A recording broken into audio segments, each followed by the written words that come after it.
మొదటి ఆదామేమో పాత నిబంధనకు ప్రారంభం, కడపటి ఆదామేమో నూతన నిబంధనకు ప్రారంభం. ఎవరి కడపటి ఆదాము అనంటే యేసుక్రీస్తు ప్రభువుల వారు. ఆమేన్. మొదటి ఆదాము ద్వారా పాపము కలిగింది, పాపం వచ్చింది, శాపం వచ్చింది, రోగము సంభవించింది, మరణము సంభవించింది. కడపటి ఆదాము ద్వారా ఆశీర్వాదమును, ఆరోగ్యమును, జీవమును ప్రాప్తించినాయి. దగ్గరగా చప్పట్లు కొడుగా. మొదటి ఆదామేమో అపవాది యొక్క బానిసత్వములోకి వెళ్ళాడు. కడపటి ఆదామేమో ఆ అపవాది తలను శీఘ్రముగా చేతకద్రొక్కేసేశాడు.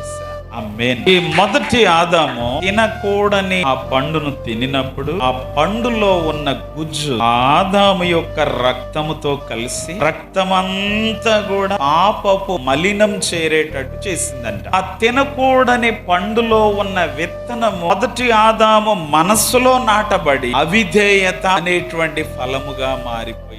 రక్తములోనేమో పాపం వచ్చి చేరింది, మనస్సులోనేమో అవిధేయత వచ్చి చేరింది. అందుకే ఇప్పటికి కూడా దేవునికి విధేయత చూపకుండా ఉన్న మనుషులున్నారు. పాపపు ఏలుబడిలో కనబడుతున్న మనుషులున్నారు. మొదటి ఆదాము ద్వారా అందరము ఎలాగా పాపులమయ్యామో పాపపు మాలిన్యమును విరగగొట్టుటకు, ఆ పాపపు మాలిన్యమును తీసివేయుటకు కడపటి ఆదాముగా క్రీస్తు ప్రభువుల వారు ఈ లోకములోనికి నీ కొరకు నా కొరకు మన అపరాధములను తీసివేయడానికి ప్రభు వచ్చారు. ఆమేన్. బిగ్గరగా చప్పట్లు కొడదాం.